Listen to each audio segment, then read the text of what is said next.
O Senhor esteja convosco. Ele está no meio de nós. Proclamação do Evangelho de Jesus Cristo segundo João. Glória a vós, Senhor.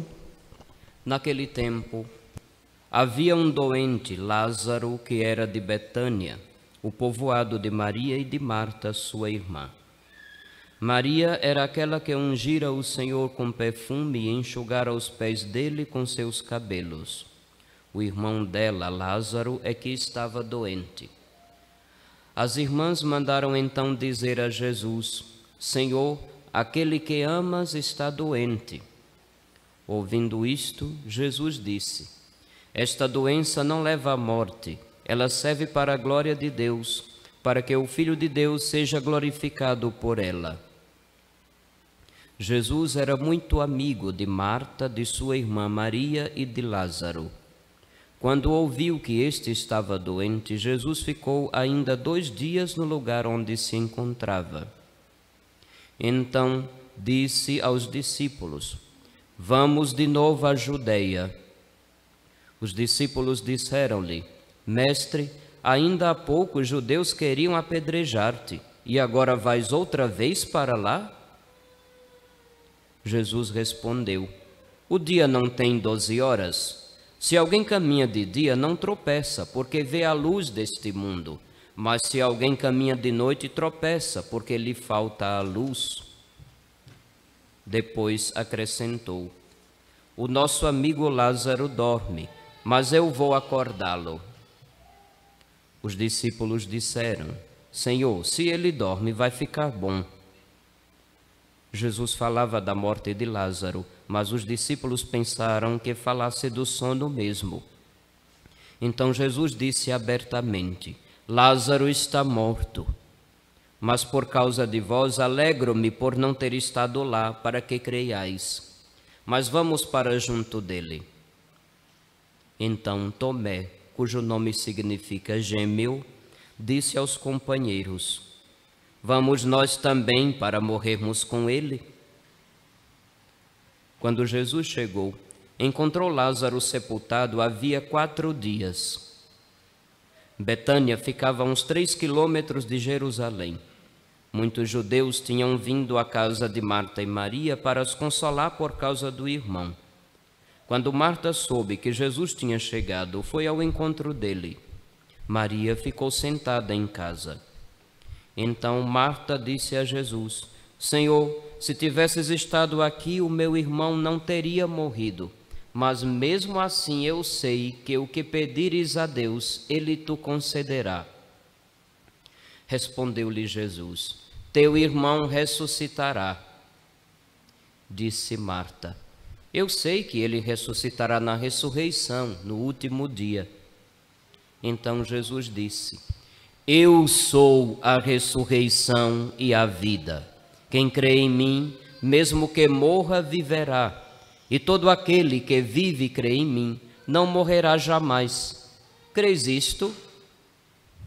Respondeu ela: Sim, Senhor, eu creio firmemente que tu és o Messias, o Filho de Deus, que devia vir ao mundo. Depois de ter dito isto, ela foi chamar a sua irmã Maria, dizendo baixinho: O Mestre está aí e te chama. Quando Maria ouviu isso, levantou-se depressa e foi ao encontro de Jesus. Jesus estava ainda fora do povoado, no mesmo lugar onde Marta se tinha encontrado com ele. Os judeus que estavam em casa consolando-a, quando a viram levantar-se depressa e sair, foram atrás dela, pensando que fosse ao túmulo para ali chorar. Indo para o lugar onde estava Jesus, quando o viu, caiu de joelhos diante dele e disse-lhe: Senhor, se tivesses estado aqui, o meu irmão não teria morrido.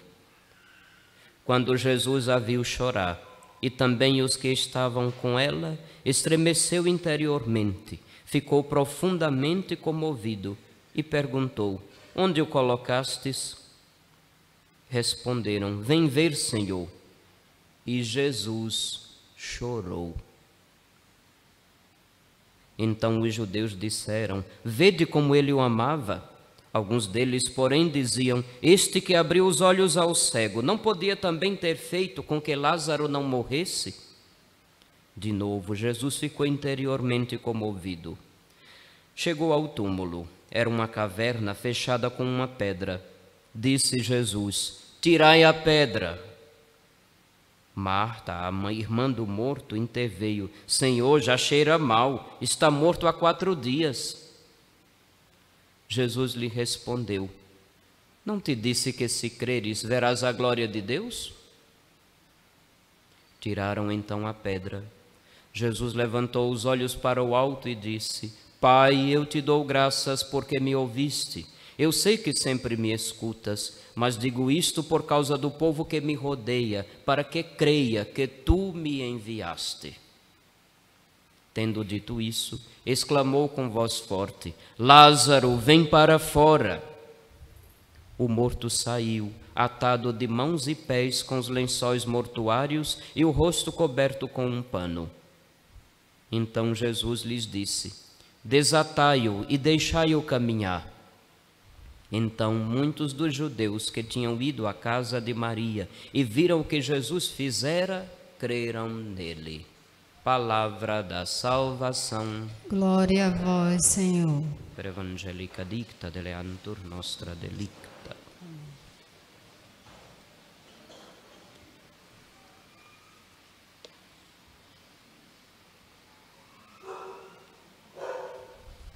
Filhos, quando nós olhamos um pouco a realidade desse contexto da história em que vivemos, eu não vou dizer nunca na história desse país, porque não se trata apenas desse país, mas nunca na história da humanidade a gente viu um progresso tão grande a ponto de se prolongar, ou melhor, ter-se à disposição tecnologia para se prolongar a vida humana com certa qualidade. Nunca a gente viu um progresso da ciência tamanho que com facilidade se descobre a origem de qualquer doença e também se descobre como resolvê-la. De fato, as tecnologias que tem hoje são diferentes de 100 anos atrás. Hoje surge um mal novo, em pouquíssimo tempo se pesquisa, se descobre se é provocado por um vírus, uma bactéria, um agente químico, sei lá, tanta facilidade, não é? Mas ao mesmo tempo que a tecnologia avançou ao ponto de melhorar a qualidade de vida e de prolongar o tempo de vida de todo mundo, ao mesmo tempo em que tanta coisa faz a vida ir mais adiante, ao mesmo tempo você vê um paradoxo. Também nunca se viu na história da humanidade uma cultura de morte, como vemos nos nossos dias. O mal sendo chamado de bem e até de direito. A cultura do aborto, por exemplo, que se fala tanto hoje como se fosse um direito, o nome que eles chamam é direitos reprodutivos, traduzindo, o direito de matar a criança na barriga da mãe. É isso. A época em que isso acontecia com certa facilidade e visto com naturalidade foi antes de Cristo, quando o paganismo reinava em tudo quanto é lugar.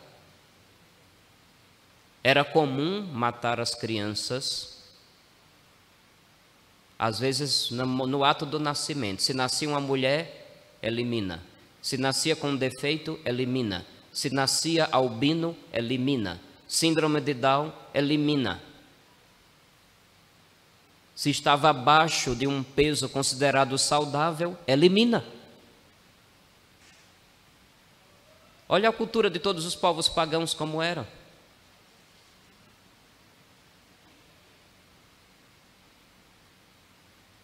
Hoje, progresso da técnica. é a possibilidade de qualidade de vida, mas ao mesmo tempo nunca se colocou tanto na cabeça do ser humano o desprezo pela vida.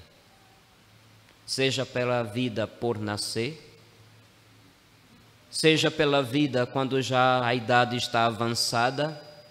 Não é à toa que a cultura da eutanásia aos poucos se instala.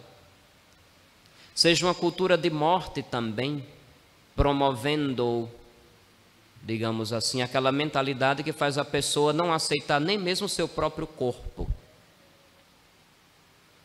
O que aos poucos faz com que a taxa de nascimentos diminua, cada vez mais gente morre, menos gente nasce.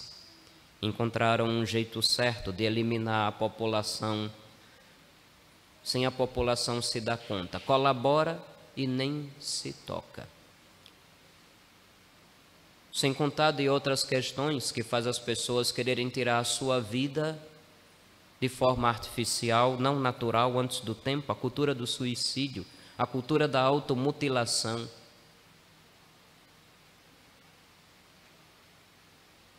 Contraditória a nossa época, não? Ao mesmo tempo a tecnologia que lhe dá qualidade de vida, ao mesmo tempo uma mentalidade de desprezo da vida. Dá para entender isso?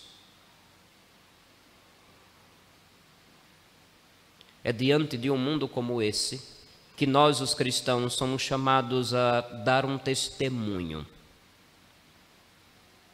Há 15 dias atrás, na conversa de Jesus com a samaritana, nós éramos convidados a experimentar de Cristo aquele gosto maior para a vida, porque Ele é a água que sacia a nossa sede. Há uma semana atrás, nós éramos chamados a experimentar em Cristo a luz para as nossas trevas, quando estamos perdidos ainda, sem saber que caminho seguir, porque não entendemos, não enxergamos. Vivemos no mal, no pecado. Ele nos chamava à luz, o cego de nascença. Hoje, concluindo os sinais do Evangelho de São João, que é conhecido como o Evangelho dos Sinais, nos é apresentado Cristo como a ressurreição para a nossa vida. Eu sou a ressurreição e a vida. Esses evangelhos eram proclamados nos domingos de Quaresma no passado, porque se tratavam dos escrutínios. O que é isso? Aquelas pessoas que já faziam um bom tempo que estavam se preparando para ingressar na igreja, se preparando para o batismo. Às vezes a preparação nos primeiros séculos demorava anos. Hoje a gente quer fazer 3 visitas à família e tem gente que chama isso de frescura. Para que tudo isso? Engraçado. Vamos voltar às fontes. Se vamos voltar às fontes, acaba batizado. Quem não é batizado vai ter que passar por um tempão de preparação. Vamos voltar às fontes. Se o povo não quer mais se confessar, vamos fazer como era no passado. Entra na igreja, fecha a porta, um por um viria aqui na frente e diria: eu, fulano de tal, pecador, me acuso de ter feito isso, isso, isso e isso, na frente de todo mundo, para todo mundo ficar sabendo dos seus podres, correndo o risco de alguém que ainda não se converteu completamente, depois transformar isso em notícia ao longo da semana. Hoje a confissão é individual. O padre mantém o sigilo para o resto da vida e mesmo assim ainda tem gente que não está aproveitando a oportunidade que Deus dá. Que tristeza. Deus é tão bom e você não quer experimentar a bondade dele. Que tristeza. Cristo, a ressurreição para a nossa vida. A ressurreição de Lázaro, que na verdade não poderíamos nem chamar de ressurreição, mas de reanimação, porque Lázaro morreu de novo. Quando comparamos com a ressurreição de nosso Senhor Jesus Cristo, que é definitiva, onde não se experimenta mais a morte e o corpo é glorioso, sabemos que a de Lázaro foi apenas um sinal daquilo que o próprio Senhor haveria de viver, haveria de nos dar e de forma definitiva. Aqui mostramos como Deus assume a nossa humanidade a ponto de também demonstrar o afeto, ter amigos e chorar aquela saudade de alguém que não está mais aqui entre nós para que convivamos, para que conversemos, para que consolemos ou sejamos consolados. Chorar é natural, é normal, não é vergonha, não é algo feio, nem é pecado. Não vai fazer um homem deixar de ser homem. Quantos homens bestas ficam dizendo, homem não chora, aí fica engolindo o choro o tempo todo, aí daqui a pouco aparece um monte de doença e não sabe por quê.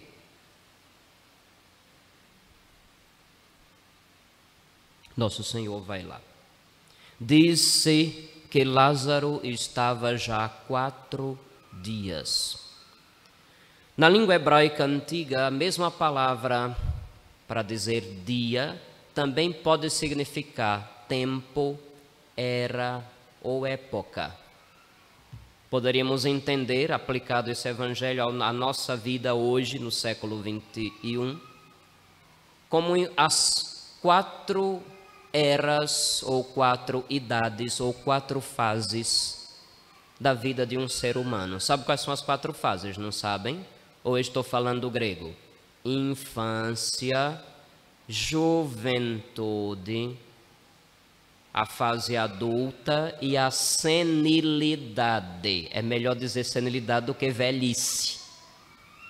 Não é assim?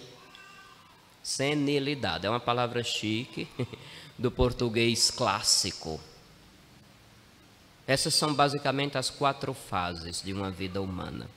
Então, quando disse lá que Lázaro estava sepultado há 4 dias, é como se dissesse para nós, independentemente em que fase de vida nós estamos vivendo, que a humanidade, sem esta vida que Jesus dá, ela pode estar nas trevas, morta, na podridão,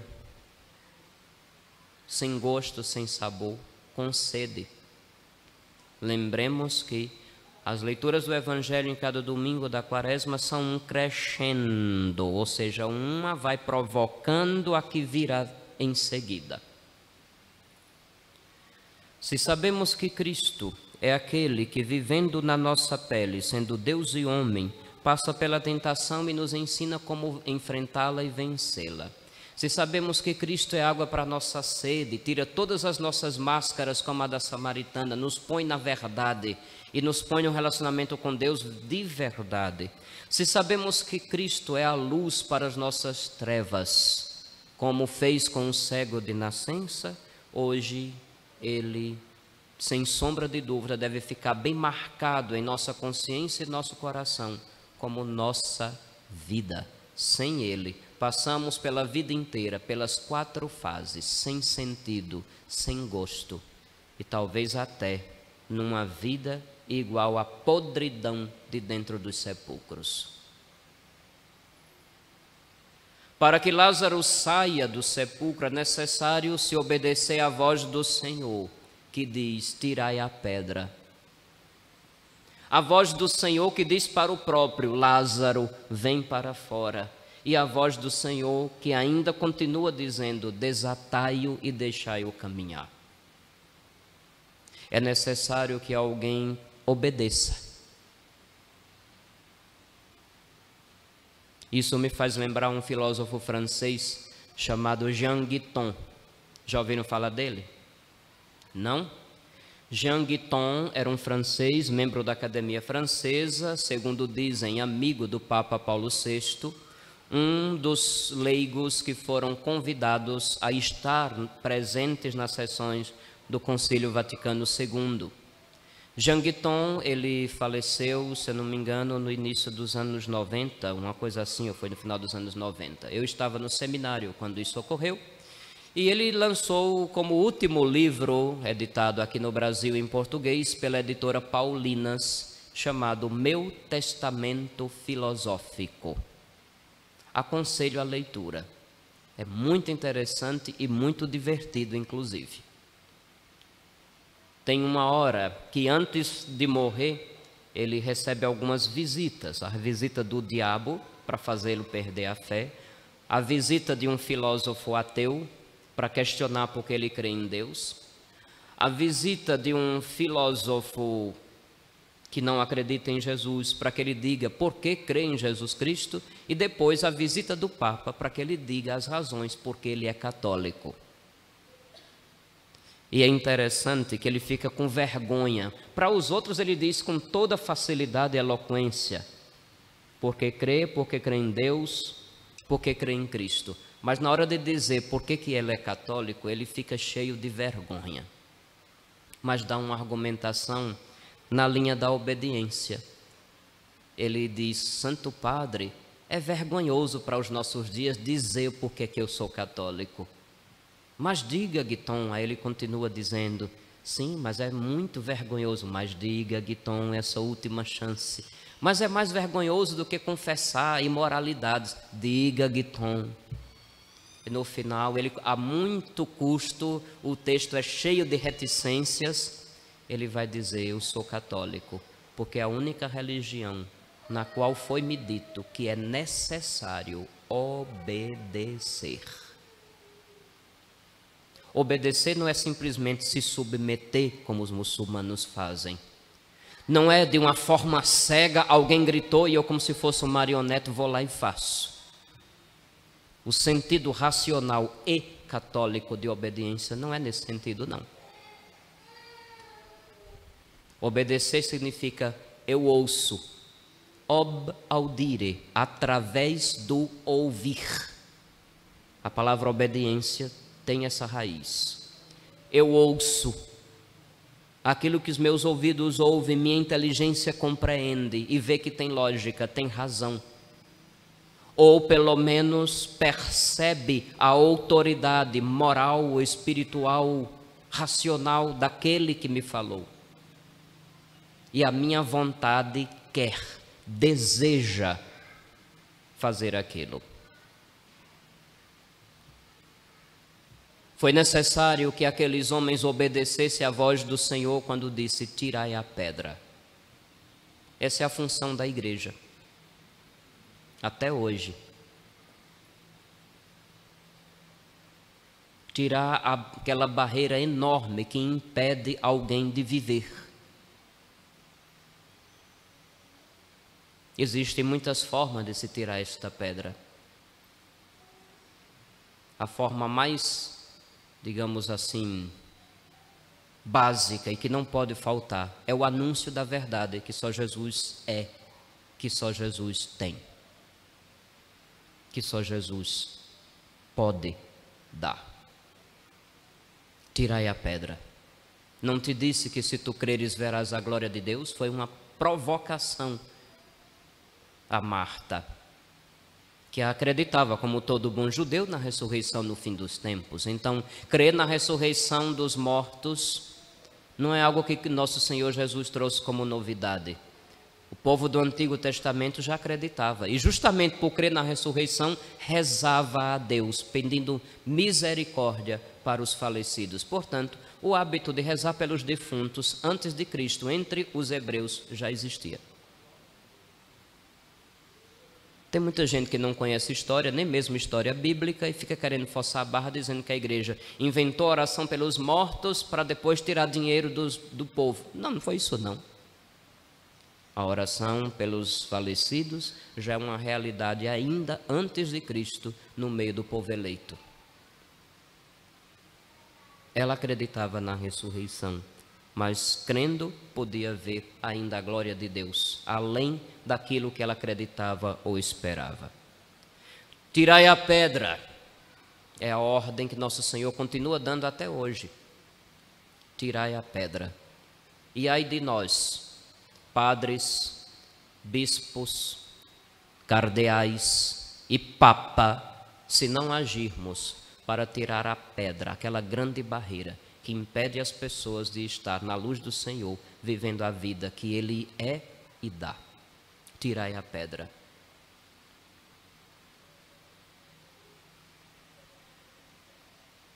Depois, outra ordem: Lázaro, vem para fora. Deus não faz tudo sozinho, os outros não fazem tudo no seu lugar. Você também tem que fazer algum esforço, mesmo que ainda tenha um monte de empecilho, mesmo que ainda tenha um monte de pecado lhe prendendo, que você precisa se libertar, mas você precisa fazer também um esforço, dar uns passos. Não espere que Deus vá fazer o seu milagre pessoal. Não espere que chegue uma pessoa que faça um plim e resolva todos os seus problemas, porque isso não vai acontecer. Somos uma religião de aliança. Quantas vezes eu já disse isso? Não é ideia privada do Padre Francisco, não. Isso é um conceito basilar da nossa fé. Ele se compromete conosco, é necessário também o nosso compromisso pessoal e comunitário com ele. Lázaro, vem para fora. Como é que ele vai sair se está todo amarrado? Certamente saiu ou rolando ou pulando, que não podia movimentar com liberdade nem os braços, nem as pernas. Por isso que saiu enfaixado e com o rosto ainda coberto por um pano. Você precisa também se colocar na obediência, por mais que ainda tenha as suas amarras. Essa é a misericórdia do Senhor. Vem ao nosso encontro, pede que outros colaborem também para tirar a pedra, a barreira. Pede que a própria pessoa dê os passos, mesmo com as limitações. Venha, vem para fora, sai daí, sai desta vida. Sai dessa situação de morte, sem sentido, sem gosto e até mal cheirosa, incômoda. Sai para fora. Ele pode estar dizendo isso para você agora. Qual é o pecado de estimação que está impedindo você de viver plenamente uma vida que Jesus lhe dá? Você é batizado? Pois é, Ele lhe deu essa vida. Você é crismado? Pois é, o Espírito Santo foi dado a você garantido. Mas você precisa vir para fora. Alguma coisa aí não está certo, não. Depois, a outra ordem que precisa ser obedecida, ainda para a igreja ou para a comunidade, digamos assim. Desatai-o e deixai-o caminhar. Certamente vocês devem lembrar, que eu já disse em outras ocasiões, que uma forma como a comunidade cristã era chamada nos começos era caminho. Lembrando que o próprio Senhor disse de si próprio: eu sou o caminho, a verdade, a vida. No próprio livro dos Atos dos Apóstolos, diz lá, por exemplo, que São Paulo apóstolo foi a Damasco para prender ou para coagir, forçar a abandonar os que seguiam o caminho. Então, quando diz, por exemplo, alguém seguia Jesus ou alguém caminhava, significa isso. Pôr-se em marcha como povo novo, renovado por Jesus, resgatado por Ele, pelo seu sangue na cruz. Desatai-o e deixai-o caminhar. Traduzindo, ajuda o outro a se libertar dessas coisinhas que ainda o impedem de ser livre. Corrija o outro. Corrigir não é castigar, minha gente, pelo amor de Deus. Ainda tem muitos pais e mães achando que corrigir o filho é meter o cacete. Não é, não. Corrigir é você ajudar o outro a abandonar o que não presta, a deixar o mal, a começar a viver de uma forma diferente. Se às vezes precisa dizer uma palavra mais firme, que a pessoa vai ficar assustada, diga. Se às vezes precisa dar a famosa bronca, dê. Mas não deixe de estar perto, também com uma palavra de misericórdia, com uma palavra de carinho, para depois dizer: meu filho, não vá por aí. Você sabe que esse caminho que você escolheu a vida toda pode lhe conduzir à sua própria destruição. Vem por aqui, olha, é melhor agir desse jeito, faz assim, faz assado. Ajude o outro, ensine o outro, corrija o outro. E mesmo que você não saiba que palavra escolher para convencê-lo, o seu estilo de vida já deve anunciar tudo isso. O seu estilo de vida já deve ser o ensino. O seu estilo de vida já deve ser a correção. O seu estilo de vida já deve atrair o outro para Deus. Aí vem uma pergunta grave neste ponto da nossa quaresma. O meu estilo de vida encontrou em Cristo o sentido, saciou a sede, encontrou a luz? Eu vivo realmente? Primeiro questionamento. Segundo, aqueles com quem eu convivo, será que conseguiriam perceber esta diferença em mim e por conta disso se interessem por Jesus? Quantas pessoas você nessa quaresma já conseguiu conduzir para Deus? Na minha rede social esta semana eu conquistei 100 seguidores. Eu não estou perguntando isso não. Porque se de repente você fez como a maioria do povo de rede social, que é um mundo de falsidade, se você colocou uma cara sua com filtros, ajeitou no Photoshop e disse uma palavra aparentemente inteligente e fez o outro dizer: oh, que coisa linda, vou seguir fulano. Ou então, de repente, você, de forma imprudente, publicou na rede social alguma coisa que faça a pessoa ficar com inveja de você, de uma falsa felicidade, de uma falsa fartura. Tem gente que pega uma taça de vidro, nem é de cristal, enche de soda ou de Sprite, faz a pose para o outro pensar que é champanhe. Ou pega cidra, né? Às vezes, aquela coisa horrorosa, ruim para burro, e fica fazendo pose de rico, e faz com que o outro fique com inveja. Aí quando alguma coisa acontece não muito bem, então com inveja de mim. Culpa sua, desgraçado. Provocou porque quis, agora aguente. Não, eu não estou perguntando quantos seguidores de internet você conseguiu. Isso aqui não importa. Não será contabilizado no dia do seu juízo, quando Nosso Senhor abrir os livros. Isso não vai ser contabilizado. O que eu pergunto é: você já percebeu se alguém no seu convívio passou a rezar porque lhe viu rezando? Não faça assim nem assim, só pensa, põe a mão na consciência. Você já percebeu se alguém de sua convivência passou a vir à missa porque você vem? Você já percebeu se alguém no seu convívio passou a falar de forma mais educada porque viu você fazendo isso?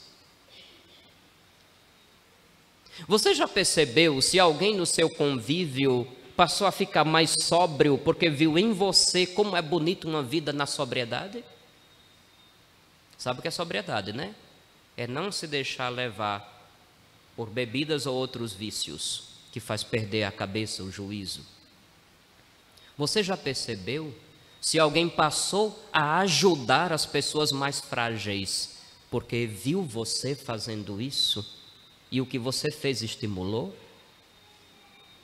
Meus filhos, evangelizar tem mais a ver com o seu estilo de vida, que é exemplo, do que com palavras da Bíblia que você decora para jogar no pé do ouvido do outro. Se não estamos dispostos a testemunhar o Senhor, que saciou a nossa sede, que iluminou as nossas trevas e que deu vida, uma vez que sem Ele a gente não tinha como encontrar de jeito nenhum. Quantas pessoas você atraiu para Deus nesta quaresma? Quantas pessoas chegaram perto de você com uma ideia péssima e saíram esclarecidas com uma ideia melhor, não tanto sobre você, mas sobre si própria, sobre Deus, sobre o relacionamento com nosso Senhor. Você ajudou? Se nada disso aconteceu, põe a mão na consciência, crie vergonha.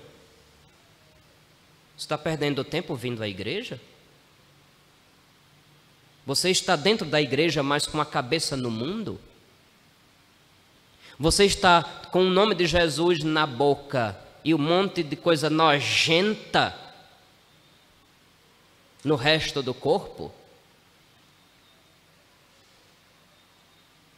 Não pode agradar a Deus quem vive segundo a carne, diz a carta aos Romanos.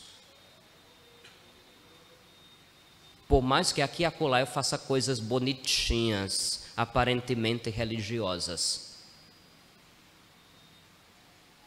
os que vivem segundo a carne não podem agradar a Deus.